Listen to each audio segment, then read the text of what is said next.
قرآن کریم کی بہت ہی مشہور و معروف آیت کریمہ ہے جس کو رہبر بیان کے طور پر منتخب کیا ہے۔ اس میں ارشاد آیت الہی ہو رہا ہے، اے پیغمبر آپ ان سے کہہ دیجئے قل ان کنتم تحبون اللہ فاتبعونی، اگر تم اس بات کے دعوے دار ہو کہ ہم اللہ سے محبت کرتے ہیں، فاتبعونی، تو میرا اتباع کرو، یحببکم اللہ، اللہ بھی تم کو دوست رکھے گا، وَيَغْفِرْ لَكُمْ ذُنُوبَكُمْ، اور وہ تمہارے گناہوں کو بخش دے۔ آیت کریمہ کی ابتدا کا جو موضوع ہے اس موضوع کا نام ہے محبت خدا۔ یہ لفظ محبت خدا خود اپنے اندر بہت سے سوالات پیدا کرتا ہے، ہم سے بہت سے مطالبے کرتا ہے، اور ہمیں خود سوچنا پڑے گا کہ آخر اس معاشرے کے لیے، ہمارے اور آپ کے لیے، اس پورے سماج کے لیے آخر محبت خدا کی ضرورت کیا ہے؟ ہم اللہ سے محبت کیوں کریں؟ اللہ سے محبت کا دعویٰ کیوں کریں؟ تو اگر ہم تھوڑا سا بہتر شعور میں جھانک کر کے دیکھیں، اپنی ابتدا پر غور کریں، تو یہ بات بالکل آشکار ہو جائے گی کہ اللہ نے جب ہمیں دنیا کے حوالے کیا تھا تو بالکل بے کمال بنا کر کے دنیا کے حوالے کیا تھا۔ وَاللَّهُ أَخْرَجَكُم مِّن بُطُونِ أُمَّهَاتِكُمْ لَا تَعْلَمُونَ شَيْئًا، جب تم شکم مادر سے آغوش مادر میں آئے تھے تو لا تعلمون شیئا، تم کچھ نہیں جانتے تھے۔ اب یہاں ایک سوال پیدا ہوتا ہے کہ اللہ نے ہمیں بالکل جاہل پیدا کیا، جاہل مطلب پیدا کیا، ہم کچھ نہیں جانتے تھے، ہمارے پاس علم نہیں تھا، ہمارے پاس معرفت نہیں تھی، نہ ہم کچھ جانتے تھے نہ کسی کو پہچانتے تھے، تو کیا اللہ یہ چاہتا ہے کہ جیسے ہم تھے ویسے ہی رہ جائیں؟ اب تک آپ مشاہدہ کیجئے تو آپ کو اندازہ ہوگا، جیسے جیسے قافلہ حیات آگے بڑھ رہا ہے، جب تک ہم کسی قابل نہ تھے تو ماں نے رہبری کی، جب شعور تھوڑا اور پختہ ہو گیا تو باپ نے رہبری کی، جب شعور اور پختہ ہوا تو بزرگوں نے رہبری کی، اور پروان چڑھے تو پھر اساتذہ نے رہبری کی، اور پروان چڑھے تو کوئی اسکول کے حوالے کیے گئے، کوئی کالج کے حوالے کیے گئے، کوئی مدارس کے حوالے کیے گئے، کوئی انڈسٹریز کے حوالے کیے گئے، منزل پر منزل ہم کو سیکھتے رہے۔ یعنی ماں باپ کی بھی ایک کوشش ہے کہ کمال کو حاصل کیا جائے، استاد بھی چاہتا ہے کہ ہمارا طالب علم علم صاحب کمال بنے، معاشرہ بھی چاہتا ہے کہ انسانیت باوقار زندگی گزارے اور صاحب کمال بنے۔ یعنی بے کمال پیدا ہوئے تھے لیکن بے کمال رہنا یہ ہمارا مقدر نہیں ہے۔ مشاہدہ یہ بتاتا ہے، انسان یہ چاہتا ہے کہ ہمیں کمال پیدا ہو، پروردگار عالم یہی بتانا چاہتا ہے کہ حصول دنیا تمہیں باکمال نہیں بنائے گی، مال کا حاصل کر لینا تمہیں باکمال نہیں بنائے گا، اقتدار کا حاصل کر لینا تمہیں صاحب کمال نہیں بنائے گا، شہرت کا پا لینا تمہیں صاحب کمال نہیں بنائے گا۔ معبود کو کون سی چیز ہے جو ہمیں صاحب کمال بنائے گی؟ تو خدا نے آواز دی، وہ محبت خدا ہے۔ محبت خدا جتنی زیادہ بڑھتی جائے گی اتنا ہی زیادہ تم صاحب کمال ہوتے چلے جاؤ گے، اور محبت خدا سے جتنا زیادہ دور ہوتے جاؤ گے اتنی زیادہ تمہاری زندگی بے کمائی ہوگا۔ آواز کیا ہو جائے گی؟ صورتحال کیا ہے؟ صورتحال یہ ہے کہ ہم زور دیتے ہیں کہ ہم بھائی نماز پڑھنی چاہیے، ہمیں روزہ رکھنا چاہیے، ہمیں حج بیت اللہ کے لیے جانا چاہیے، ہمیں زکات نکالنی چاہیے، ہمیں خمس کا حساب کرنا چاہیے، یعنی ساری عبادتوں کا نام کیا جاتا ہے۔ اس کے بعد قرآن مجید کی کہ وما خلقت الجن والانس الا لیعبدون، ہم نے انسان اور جنات کو نہیں پیدا کیا، اگر پیدا کیا ہے تو اپنی عبادت کے لیے پیدا کیا۔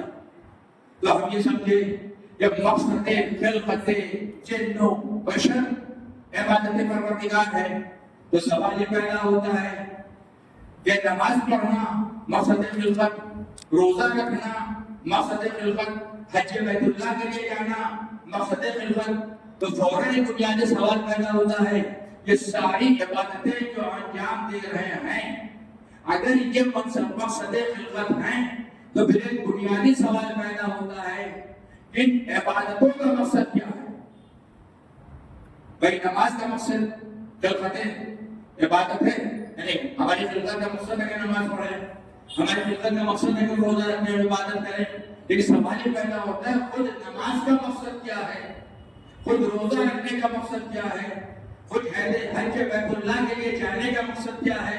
تو پھر آپ دور رہ جائیں گے، قرآن مجید کی آیات خود آپ کی رہبری کریں گی، اقیموا الصلاۃ، نماز قائم کرو، ان الصلاۃ تنہی عن الفحشاء والمنکر، نماز انسان کو برائیوں سے روک دیتی ہے، چاہے وہ کھلی ہوئی برائی ہو چاہے وہ چھپی ہوئی برائی ہو۔ اس کا مطلب یہ ہے کہ خلقت جن و انس عبادت پروردگار ہے، اور عبادت پروردگار کا مقصد انسان کو صاحب کمال بنانا ہے۔ روزے کا حکم آیا کتب علیکم الصیام کما کتب علی الذین من قبلکم لعلکم تتقون، صحابہ ایمان تم پر روزے لکھ دیے گئے ہیں ویسے ہی جیسے ان لوگوں پر لکھے گئے جو تم سے قبل گزر گئے لعلکم تتقون، شاید تم پرہیزگار ہو جاؤ۔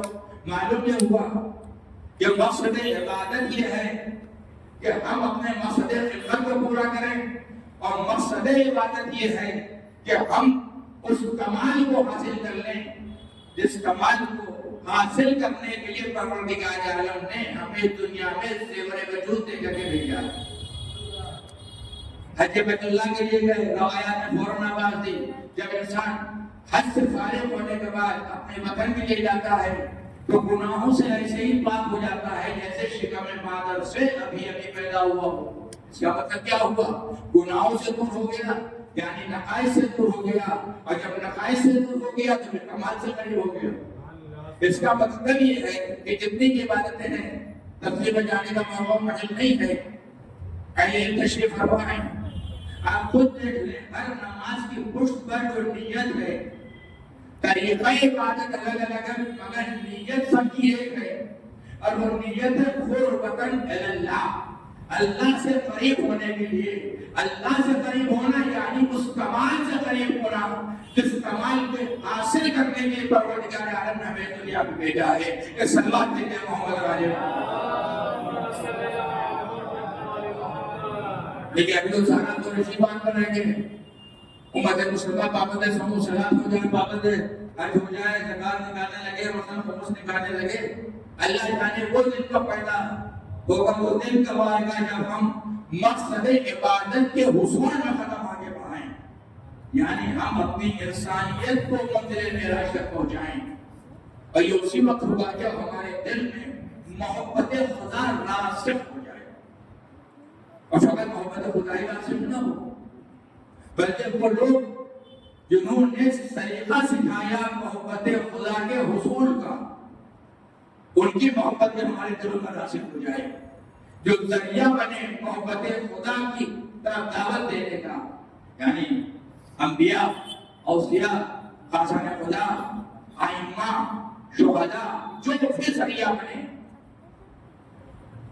تو اب خدا کی محبت اگر ہمارے دل میں پیدا ہوگی تو اس کے لازمی کا نام یہ ہوگا کہ ہمارے دل میں انبیاء کی محبت بھی ہوگی، جو کہ یہی ذریعہ محبت خدا ہے، ہمارے دل میں ائمہ کی محبت بھی ہوگی، اس لیے کہ یہی ذریعہ محبت خدا ہے، ہمارے دل میں خاصان خدا کی محبت بھی ہوگی، اس لیے کہ یہی ذریعہ محبت خدا ہے، ہمارے دل میں مراجع کرام اور علماء کی محبت بھی ہوگی جو زمانے کبرا میں محبت خدا کا درس دینے کے لیے ہمارے درمیان ہیں۔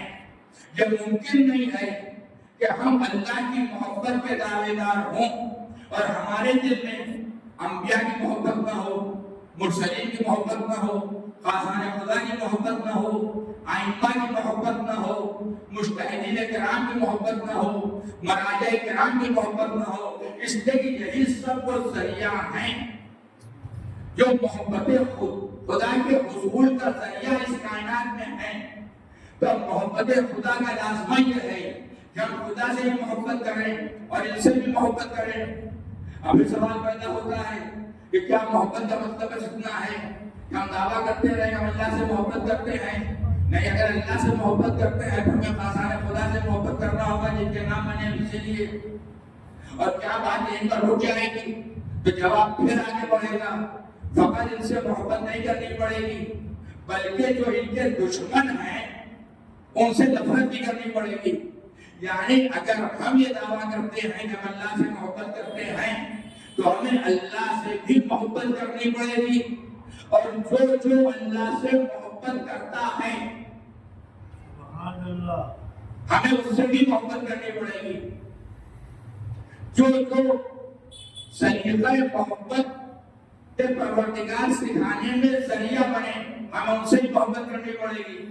مثلا ہم ائمہ اہل بیت کے دروازے پر گئے اور جانے کے بعد ہم نے آواز دی مولا علی کو خطاب کر کے، مولا ہم آپ سے بہت محبت کرتے ہیں، ہم آپ کو بہت چاہتے ہیں، ہم آپ کے محبت کا قدم رکھتے ہیں، مگر ہمارا ارادہ یہ ہے کہ معاذ اللہ نام لے کفر نباشد، ہم آپ کے بیٹے کو بند کر دیں تاکہ مادر ابراہیم کا یہ محبت ہوگی۔ جواب نصیب میں ہوگا۔ اگر کوئی مجھ سے محبت کرے گا تو اس محبت کے کا لازمہ یہ ہوگا کہ جو مجھ سے متعلق ہو، جو میرا محب ہو، وہ اس سے بھی محبت کرے۔ بھائی ہم گنہگار ہیں، ہو سکتا ہے ہمارے محبت کرنے والوں کی فہرست میں کوئی گنہگار ہو، کوئی خطا کار ہو، کوئی معصیت کار ہو، لیکن اللہ نے جن کو معصوم بنایا ہے اگر وہ کسی سے محبت کریں گے تو ان کی محبت کے دائرے میں کوئی گنہگار نہیں ہوگا۔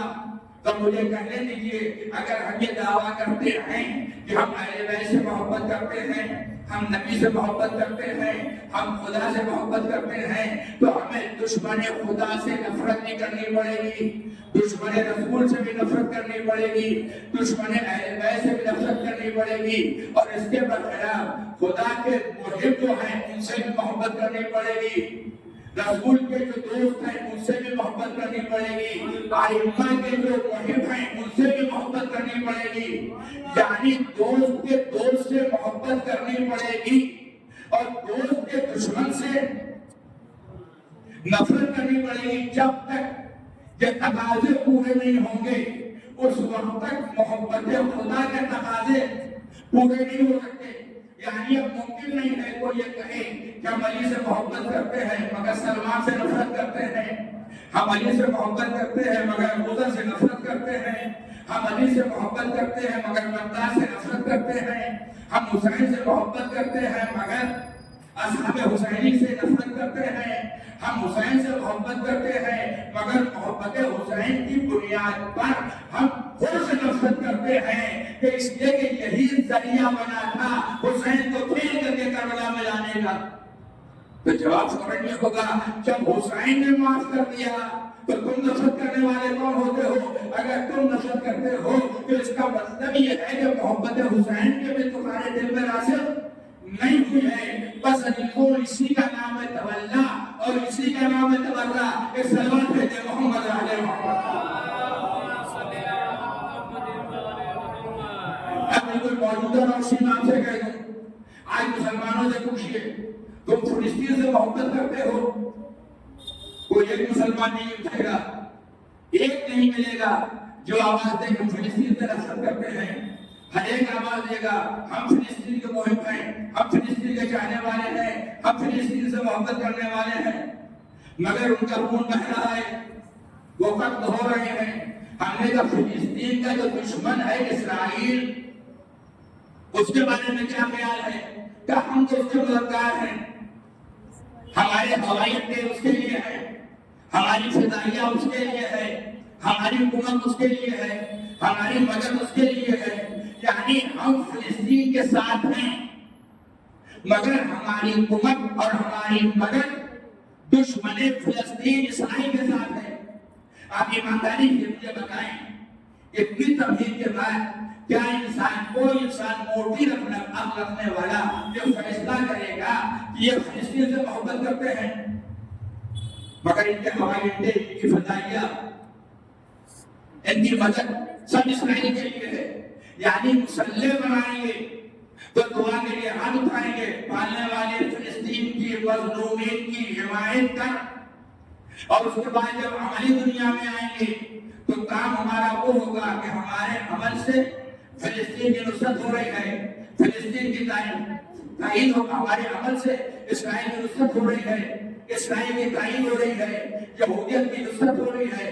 مسجد اقصی سے محبت کرنے والے 56 ممالک ایسے ہیں جن کے حکمراں کے بارے میں بلا مبالغہ یہ کہا جا سکتا ہے کہ دعاؤں کے مرحلے میں مسجد اقصی سے محبت کے دعوے دار ہیں، مگر ہماری دنیا میں یہ سب کے سب مسجد اقصی کے دشمن ہیں، اس لیے کہ کوئی عملی اقدام ہونے والا نہیں ہے۔ لیکن جب ہم نے حقیقی محبت کرنے والوں کو دیکھا تو ایک مرتبہ نجف سے ایک آواز آئی، مرجع تقلید آیت اللہ علی الحسین سستانی پروردگار عالم ہماری عمریں بھی ان مرجع تقلید کو عطا کرتے، جن کی ہمت، جن کا حوصلہ نے، جن کے حوصلے نے سرشتیت کو بلند کیا۔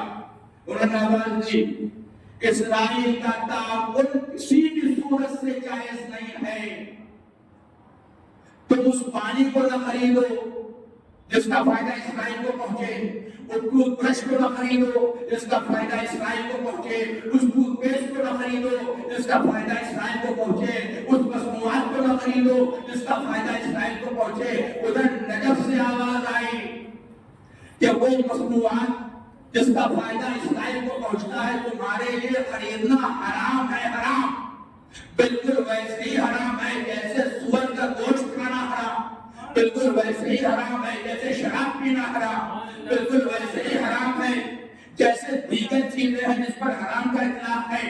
اور ادھر ایران سے سید علی خامنائی کی آواز آئی کہ اسرائیل کی مدد کرنا کسی بھی اعتبار سے اس کے مصنوعات کو خریدنا حرام ہے۔ نتیجہ کیا ہوا؟ پوری دنیا شیعت، چاہے وہ شیعہ ہندوستان کا رہنے والا ہو، چاہے پاکستان کا رہنے والا ہو، چاہے وہ چین کا رہنے والا ہو، چاہے افغانستان کا رہنے والا ہو، جیسے ہی فتویٰ سامنے آیا سب نے کمر ہمت باندھ دی۔ جب ہم کوئی سامان خریدتے ہیں تو پہلے گوگل پر سرچ کرتے ہیں اس کا فائدہ اسرائیل کو تو نہیں پہنچنے والا، اس کا فائدہ اسرائیل کو تو نہیں پہنچنے والا۔ اور ہماری غیرت دلانے کے بعد اب بے غیرت مسلمانوں کو بھی کم از کم اتنا ہوش آ گیا کہ اب واٹس ایپ گروپ پہ آپ دیکھیے اور سوشل میڈیا میں دیکھیے تو طرح طرح کی ویڈیو وائرل ہونے لگی ہیں۔ یعنی ہم نے جب غیرت دلائی تو ان کو غیرت آئی، اب سمجھ میں آیا کہ محبت خدا کا جذبہ کہاں پایا جاتا ہے، دشمنی خدا کا جذبہ کہاں پایا جاتا ہے۔ ایک سلمان پہ دے مگر ان کے سمجھ میں چونکہ کل تبرہ نہیں آیا تھا لہذا یہ آج تک تبرے کے مفہوم پر عمل نہ کر سکے۔ اے کاش کل دشمن صحرا پر تبرہ کیا ہوتا، اے کاش کل دشمن علی پر تبرہ کیا ہوتا، اے کاش کل دشمن ائمہ سے اظہار براءت کیا ہوتا، تو آج جو ان کے چاہنے والوں کے دشمن ہیں، جو مراجع کے دشمن ہیں، جو شیعہ کے دشمن ہیں، جو اسلام کے دشمن ہیں، جو مقاصد اسلام کے دشمن ہیں، آج ہم ان سے برات کر کے دنیا کو پیغام دیتے ہیں اور دنیا کو بتاتے ہیں کہ وہ تبرہ جو کل تمہارے سمجھ میں نہیں آیا تھا آج تو سمجھ میں آ جانا چاہیے۔ ایک صلوات پہ دے محمد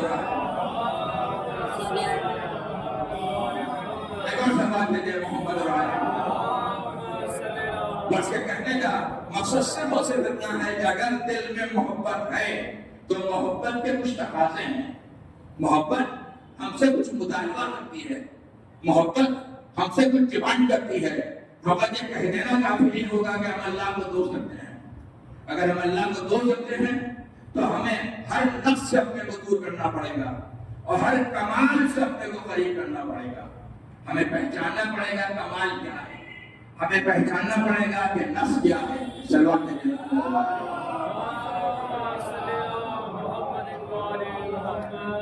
ہمیں پہچاننا پڑے گا نفس کیا ہے، ہمیں پہچاننا پڑے گا کمال کیا ہے، اور پھر اس کے اکارڈنگ اس کے تحت ہمیں میدان زندگی پہ محبت خدا کی راہ میں قدم آگے بڑھانا پڑے گا، چاہے اس راہ میں کتنی ہی دشواریاں کیوں نہ ہوں. اس لیے کہ پروردگار عالم نے ہمارے جسم میں آنکھیں دو دی ہیں، ہاتھ دو دیے ہیں، سننے کے لیے دو کان دیے ہیں، لیکن اس کبیر و ہیکل جسم میں دل ایک ہی دیا ہے. اور دل ہے مرکز محبت. جب دل ایک کیا ہے اور دل مرکز محبت ہے تو اس میں صرف اور صرف خدا کی محبت ہونی چاہیے اور بس. خدا کے علاوہ کسی کی محبت نہیں ہونی چاہیے. اور جو بھی راہ محبت خدا میں حائل ہو، کوئی بھی ہو جائے، کتنی بڑی شخصیت کیوں نہ ہو، دنیا کے اعتبار سے جو راہ محبت خدا میں حائل ہو، اس کی محبت کو ہمیں اپنے دل سے کھلچ کر کے پھینک دینا پڑے. ہمیں اپنے دل میں صرف اور صرف اس کی محبت رکھنا ہے جو محبت خدا کے حصول میں ہمارا معاون اور مددگار ہو. اس کے علاوہ اس دل میں کسی کی محبت نہیں ہونی چاہیے. بات کو تھوڑا سا آگے بڑھا کر کہہ دیجیے، سچی محبت پروردگار ہوتی کیا ہے؟ دور نہ جائیے، بارہا کا سنا ہوا واقعہ ہے، اسی کو میں آپ کے سامنے پیش کرنا چاہتا ہوں. جناب ابراہیم علیہ نبی حل میں آباد ہیں.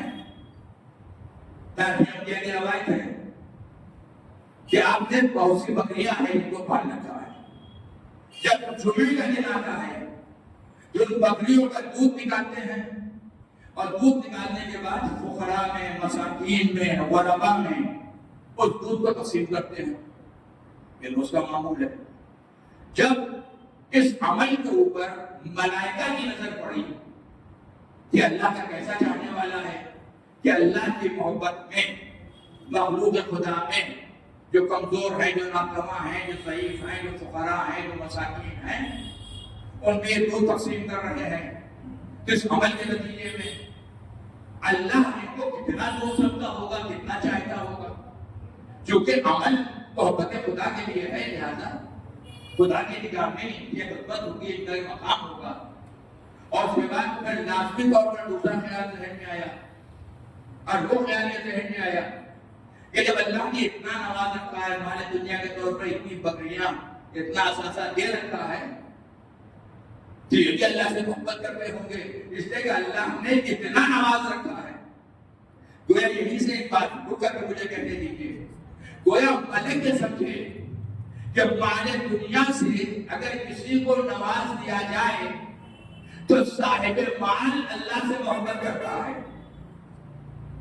اور اللہ کو یہی سمجھانا تھا ملک کو کہ ذرا ان کے عظمت کو تو پہچانو، خلیل خدا کے مقام کو تو پہچانو.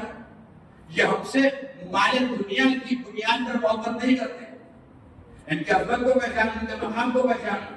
چنانچہ جبرائیل کو حکم دیا کہ تم جاؤ، جانے کے بعد ان کا امتحان لے لو.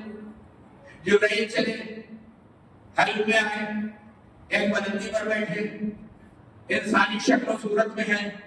بلندی پر بیٹھنے کے بعد ابراہیم بکریوں کی دیکھ ریکھ میں مصروف ہیں، اور بلندی پر بیٹھ کر کے انہوں نے ذکر پروردگار کیا.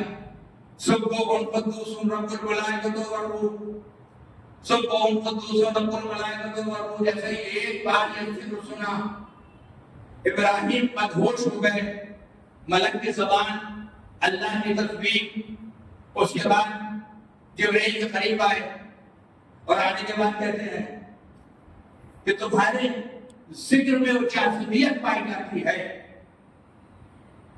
کہ میں اس کو سننے کے بعد بے ہوش ہو گیا، پھر بے ہوشی تاری ہو گئی، میں ہوش ہو گیا۔ ہم یہ چاہتے ہیں کہ تم اپنی زبان پر یہ ذکر ایک بار اور جاری کر دو۔ اگر تم اس ذکر کو ہمارے کہنے پر اپنی زبان پر جاری کر دو گے تو ہم ان بکریوں میں سے آدھی تعداد تمہارے حوالے کر دیں گے۔ جبرائیل نے پھر کہا سبح قدوس رب الملائکۃ والروح۔ جناب ابراہیم نے جبرائیل نے کہا یہ آدھی بکریاں ہم نے آپ کے حوالے دیا، لیکن ابھی پیاس بجھی نہیں ہے، ابھی پیاس بجھی نہیں ہے۔ اے کاش ایک بار تم اس ذکر کو اپنی زبان پر اور جاری کر دو تو جو بچی ہوئی بکریاں ہیں وہ بھی ہم تمہارے حوالے کر دیں گے۔ پھر جبرائیل نے ایک بار اور ذکر کو جاری کیا سبح قدوس رب الملائکۃ والروح۔ جناب ابراہیم نے بچی ہوئی بکریاں بھی ان کے حوالے کر دی۔ اب ہمارے دنیا میں تو کچھ نہیں بچا۔ اب اس واقعے نے ہمیں یہ بتایا کہ مال دنیا ملنے کے بعد جہاں محبت خدا پیدا ہو جائے وہ اور ہے، اور ذکر الہی کے اوپر مال دنیا کو قربان کر کے جو محبت خدا پیدا ہوتی ہے اس کا مقام اور مرتبہ ہی کچھ اور ہے۔ اب اس کے بعد مال دنیا میں بکریوں کے شریک میں کچھ نہیں ہے۔ اب ذکر پروردگار سننے کا اشتیاق تو بہرحال ہے۔ پھر جبرائیل کے پاس آئے اور آنے کے بعد کہا کہ بھائی مسئلہ یہ ہے کہ اتنی بکریاں ہمارے دنیا کی شکل ہمارے پاس تھی، سب ہم نے تمہارے حوالے کر دیا، ہمارے پاس کچھ نہیں بچا کہ ہم تمہیں مال دنیا میں کچھ دیں، لیکن دل کی طلب ہے کہ ایک بار اور کہہ دو سبح قدوس رب الملائکۃ والروح، ایک بار اور کہہ دو۔ عجیب جاذبیت اس میں ہے، اگر تم ایک بار یہ اپنی زبان سے ادا کر دو گے تو میں اپنے کو تمہارا غلام بنا دوں گا۔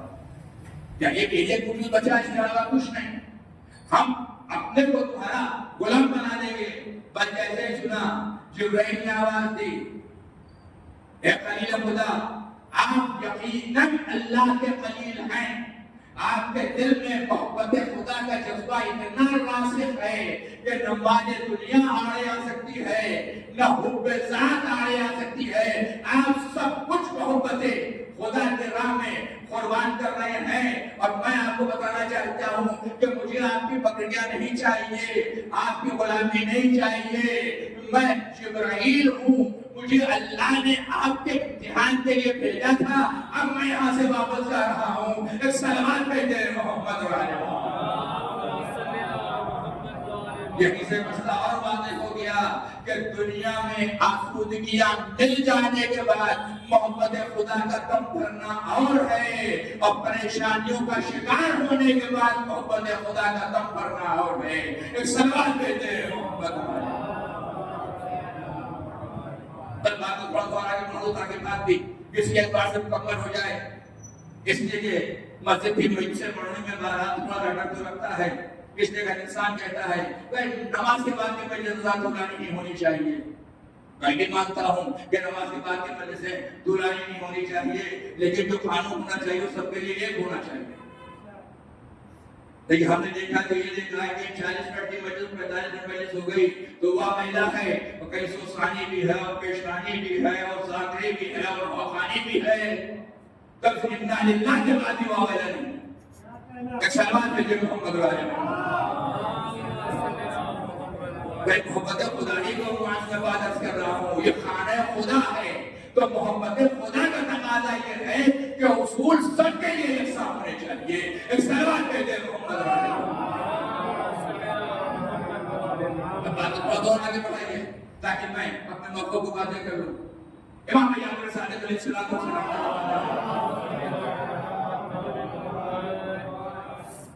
ایک شخص امام کے پاس آئے اور آنے کے بعد کہا مولا بہت پریشان ہے، غربت نے چاروں طرف سے گھیر رکھا ہے۔ اچھا پریشان، غربت نے گھیر رکھا ہے، مصیبتوں کا شکار ہوں، تم کہہ تو رہے ہو کہ میں غریب ہوں، پریشان حال ہوں، لیکن واقعی تو غریب نہیں ہوں۔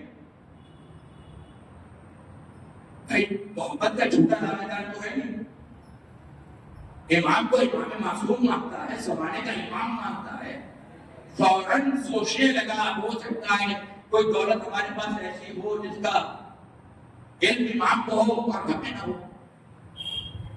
کچھ مال ایسا ہو، کوئی باغ ایسا ہو، کوئی کھیت ایسا ہو، کوئی میراث ہمیں ایسی ملنے والی ہو جس کا علم امام کو ہو اور ہمیں نہ ہو۔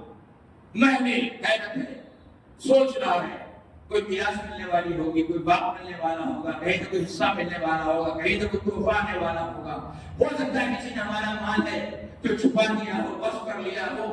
امام اس کی طرف اشارہ کر رہے ہیں، بہت دیر سوچتا رہا، آخر میں کہتا ہے مولا بظاہر تو بہت غریب ہوں، لیکن آپ کی بات کا انکار کرنے کی ہمت نہیں، ذرا نشاندہی کیجیے وہ دولت کون سی ہے جس کی طرف آپ اشارہ کر رہے ہیں۔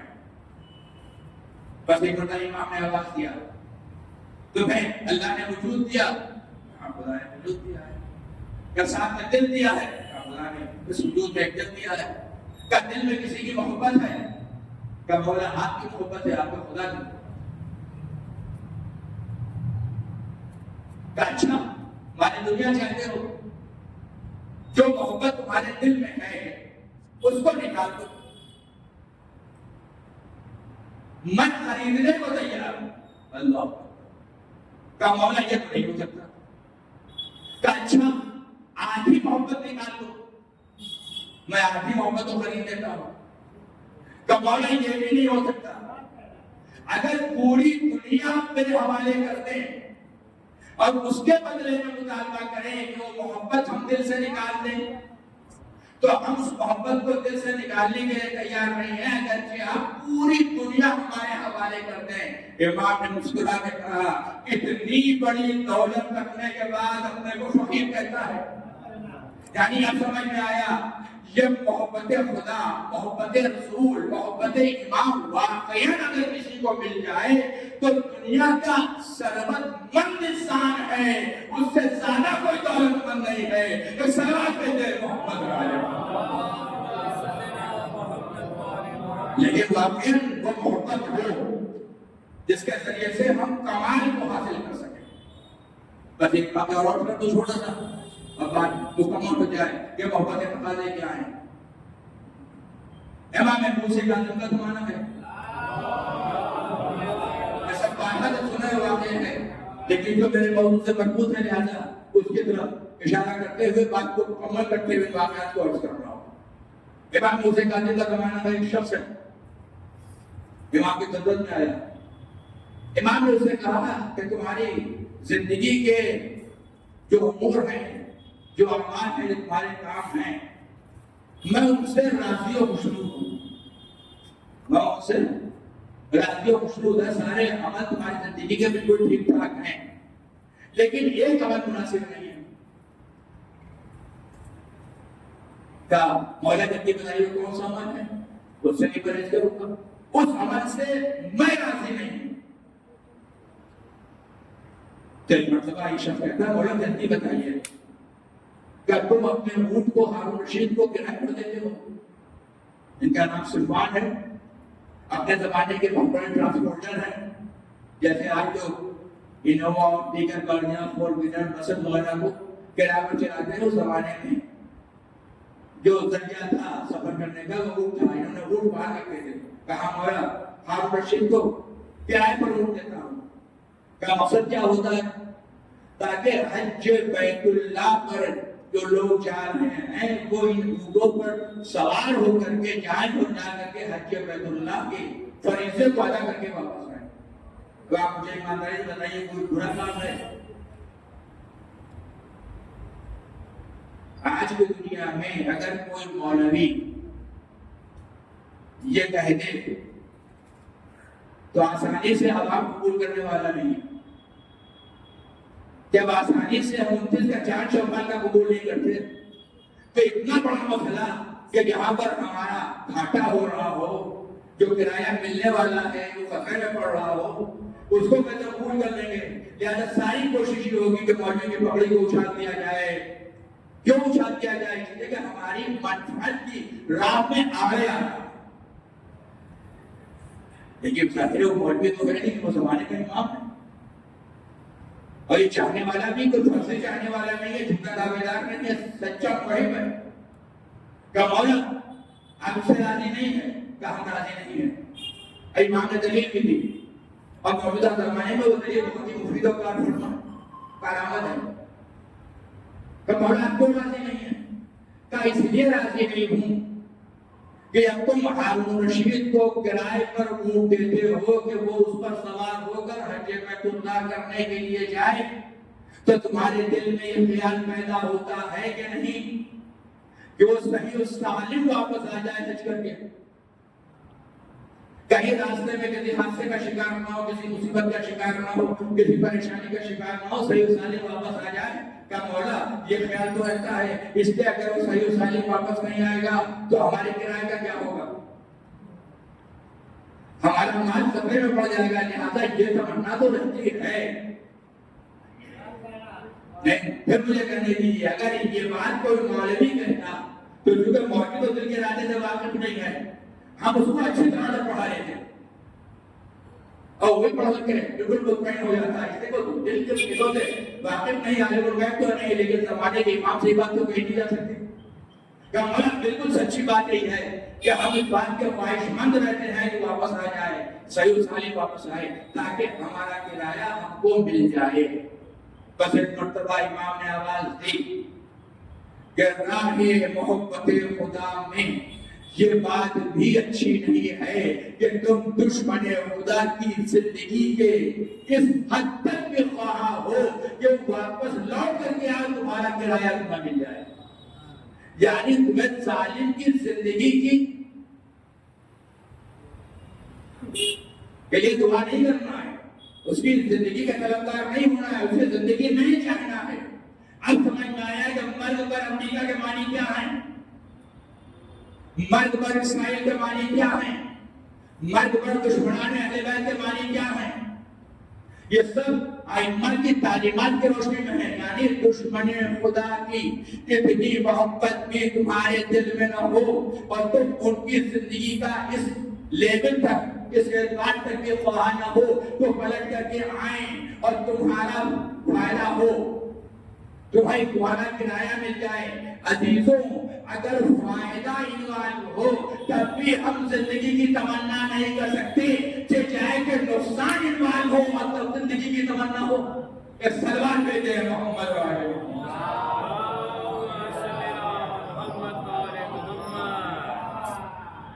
اگر ہاں اس سلواتیں بتا رہی ہے کہ ادھر ہو جانا چاہیے، یہ سلوات کا دھیرا پڑ جانا خود اس بات کا انڈیکیٹ ہے کہ مجلس تمام ہونی چاہیے، لہذا مجلس کو تمام کرو۔ سلوات بھیجو محمد والے۔ لیکن مہاراج جو بات کہہ رہا ہے وہ کھل کر کہتا ہوں، اس لیے کہ ایک نظم ہونا چاہیے، قانون ہونا چاہیے، اصول ہونا چاہیے، سب کے لیے یکساں اور برابر ہونا چاہیے۔ یہ نہیں ہونا چاہیے کہیں پر 40 منٹ کی ذاکری برداشت نہیں ہے اور کہیں دوستانی بھی ہے اور پیشانی بھی ہے اور ذاکری بھی ہے اور حدیث کی قصہ بھی ہے اور تلاوت بھی ہے اور نواخانی بھی ہے اور سب مطمئن ہو کر کے جا رہے ہیں۔ ایک سلوات بھیجیے محمد والے۔ بار بار یہ بات اس لیے کہہ رہا ہوں کہ مجلس ریکارڈ ہو رہی ہے۔ ایک اور سلوات بھیجیے محمد والے۔ کہنے کا مقصد صرف اتنا ہے کہ ہمیں دشمن خدا کی زندگی بالکل نہیں چاہیے۔ جب اس حد تک نفرت پائی جائے گی تب کمال کی راہ میں ہمارا قدم آگے بڑھے گا اور اس کمال کا نام ہوگا محبت خدا۔ بس بات کو باب خدائے سے باب مساکن لے جاتے ہوئے، کیونکہ مومنہ کے ساتھ سوال کے لیے مجھے سزا کی جناب ٹھیک ہے، یہ لہذا اس بات کو درس کر دوں اور یہی سے بات میں مکمل ہو جائے گی۔ مولا کائنات کا زمانہ ہے،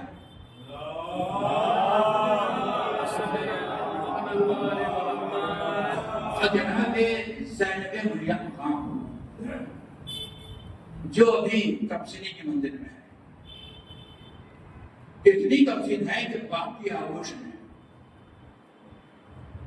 اور باپ کی آغوش میں بیٹھ کر کے جناب زینب نے سوال کیا بابا آپ مجھ کو دوست رکھتے ہیں؟ ایک لفظ غور کیجیے گا. کا سوال کیا، بابا آپ مجھ کو چاہتے ہیں، مجھ کو دوست رکھتے ہیں؟ مولا نے پلٹ کر کے جواب دیا، بیٹی میں بہت اچھے سے رکھتا ہوں، یہ بہت دوست. پھر دوسرا سوال، بابا بھیا حسن اور بھیا حسین کو دوست رکھتے ہیں؟ جواب پھر اس بات میں، ہم حسن حسین کو بھی دوست رکھتے ہیں. پھر تیسرا سوال، بابا آپ اماں زہرا کو دوست رکھتے ہیں؟ ہم سے پیغمبر کو بھی دوست رکھتے ہیں.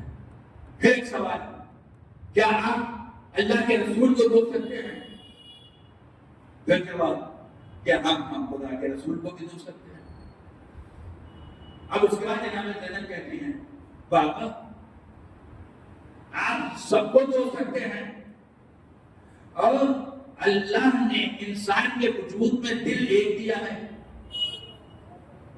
آپ ذرا اور کریں، یہ بچپن دیکھیں، یہ فراست دیکھیں، یہ محبت خدا کا جذبہ دیکھیں.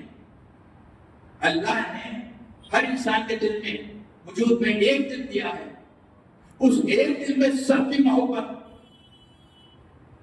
اس دل میں تو بس اللہ کی محبت ہونی چاہیے. مولا نے اپنی بیٹی کو مطمئن کرتے ہوئے کہا، میری پاری جگر، تم میرے دل کے ٹکڑا ہو، تم پارہ تن ہو. ہم تمہیں جو خدا کی خاطر دوست رکھتے ہیں، تمہارے بھائیوں کو بھی خدا کی خاطر دوست رکھتے ہیں، تمہاری ماں کو بھی خدا کی خاطر دوست رکھتے ہیں، خدا کے رسول کو بھی خدا کی خاطر دوست رکھتے ہیں. اور یہاں پر رکیے، گویا مولا کائنات نے محبت خدا کا ایک اصول بیان کر دیا. ہم تمہیں دوست رکھتے ہیں خدا کی خاطر، تمہارے بھائیوں کو دوست رکھتے ہیں خدا کی خاطر، رسول کو دوست رکھتے ہیں خدا کی خاطر.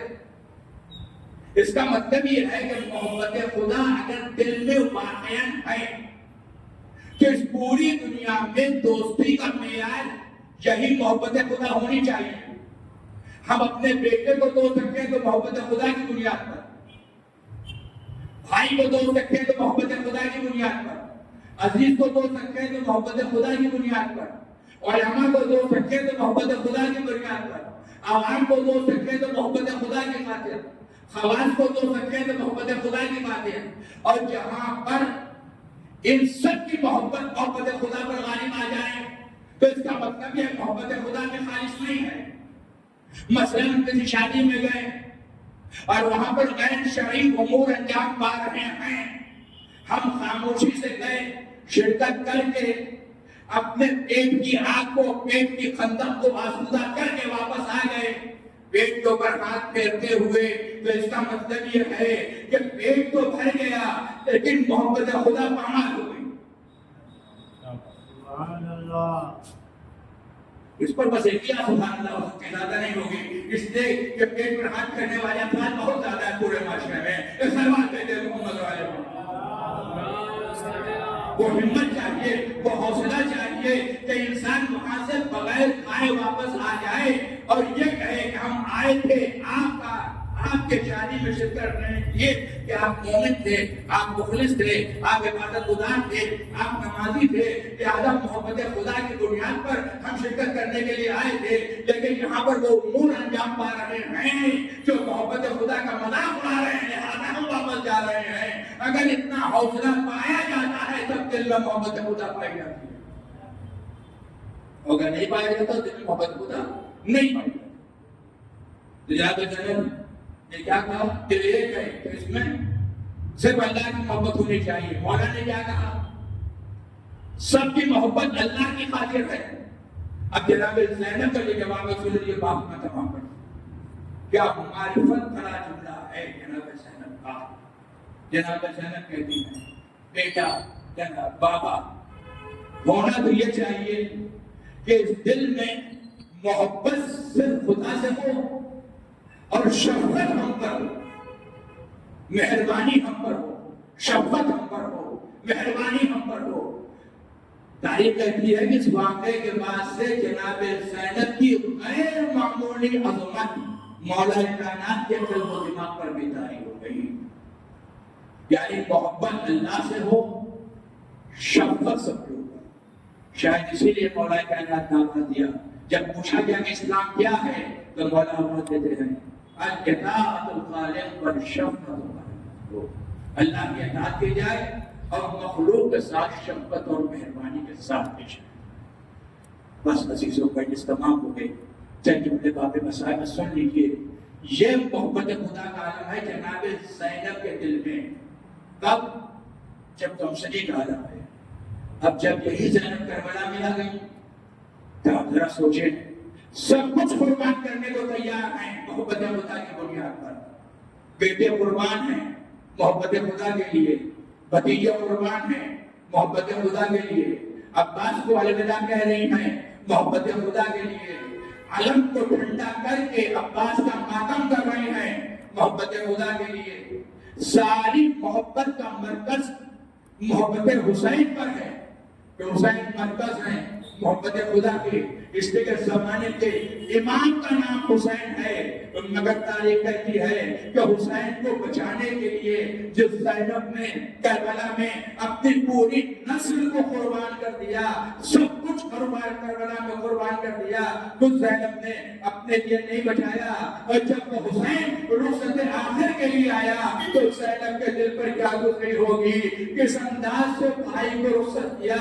میرے پاس الفاظ نہیں ہے، کیا قلب زینب پر گزر گئی، کیسے رخصت کیا، دل پکڑ کر کے بیٹھ گئی ہوگی. اے بھیا جس کی حفاظت کے لیے سب کچھ قربان کر دیا، اے بھائی اب تم بھی میدان میں جا رہے ہو مگر دل میں محبت خدا ہے، لہذا تمہاری محبت غالب نہیں آئے گی. اے بھیا جاؤ خدا حافظ. اور وہ وقت بھی آیا کہ زینب ایک مقام پر آئی جسے تلے زینبیہ کہا جاتا ہے، اور زینب نے اپنے ہاتھوں سے دیکھا کہ حسین کے گلے پر شمر خنجر چلا رہا ہے اور زینب فریاد کر رہی ہے، اے ساتھ کے بچے تو چدر نظریں لگائے بیٹھا ہے اور میرا ماجایا ذبح ہو رہا ہے.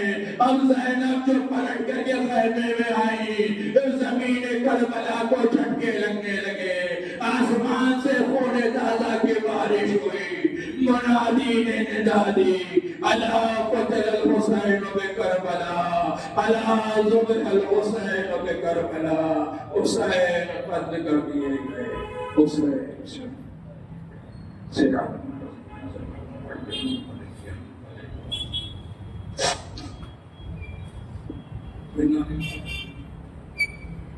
الہی بکر زہرا وامیرا وفاتحہ، الہی بکر محمد المقدر محمود بکر احتمام تبارا، بکر فاطمہ تامت الفاتح سموات اللہ بلقى حسين من الإسلام العين التي التوحيد زوجة الحسين عليه الصلاة والسلام. إلهي إنه مؤمن ومنات وعمال إسرائيليات التوحيد المشتاق الجزرات والجزرات سے مشابہت، جو بیمار کو بہر کو بیماری کروانا شکر، جو مخلوق کے مرسوں کو ادا کر، جو گھر کے چراغ اپنے نعمتیں اولاد بتایا، اموات مومنین کی مغفرت کر، جن پر امید کی ایسان ثواب کے لیے بڑی سزا کی بنا رکھی گئی اپنے درجات کو بلند کر، تمام اموات مومنین کی مغفرت ہو. جملہ شیعان حیدر جہاں کا یاد ہے، ان کی جان و مال و عزت و آبرو کا تحفظ ہو. مظلومی ہے جہاں پر پروردگار عالم اپنے حفظ و امان کرے، اور مایا اللہ مراجع کرام مشہد مقدسہ کو حفظ و امان، ظالم حکومتوں کو، دہشت گرد تنظیموں کو، بالخصوص امریکہ، برطانیہ، اسرائیل، اس کے تمام مددگاروں کو سفر سے نیز و نابود ہو. ہماری ایمان کو ضرور تاجیل ہو، ہمارا شمار امام کے آوان انصار ہو. آپ حضرات سے مزید التماس سے ایک بار سورہ حمد اور 3 بار سورہ اخلاص کی تلاوت فرما کر ان پر امید کے علوہ درجات کے سید شمشاد حسین ابن سید سلمان حسین اور سیدہ کنیز زہرا بنت سید بخش حسین اللہم صلی اللہ علیہ وسلم. الحمد للہ رب العالمین الرحمن الرحیم مالک یوم الدین اهدنا الصراط المستقیم صراط الذین انعمت علیہم بسم اللہ الرحمن الرحیم.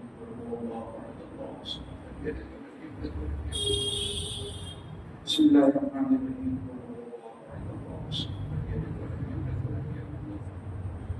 بسم الله الرحمن الرحيم.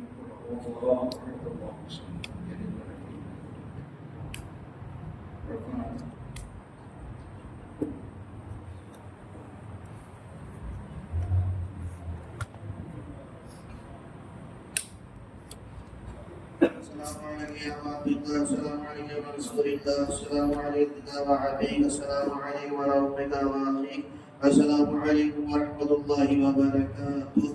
السلام عليك يا غريب الغرباء، السلام عليك يا من الضعفاء والفقراء، السلام عليك يا من الشموس، السلام عليك يا انيس النفوس، السلام عليك ايها المدفون بأرض القدوس، السلام عليك يا مقدس الغرب يا منجد رحمة الله وبركاته. السلام عليكم ورحمة الله السلام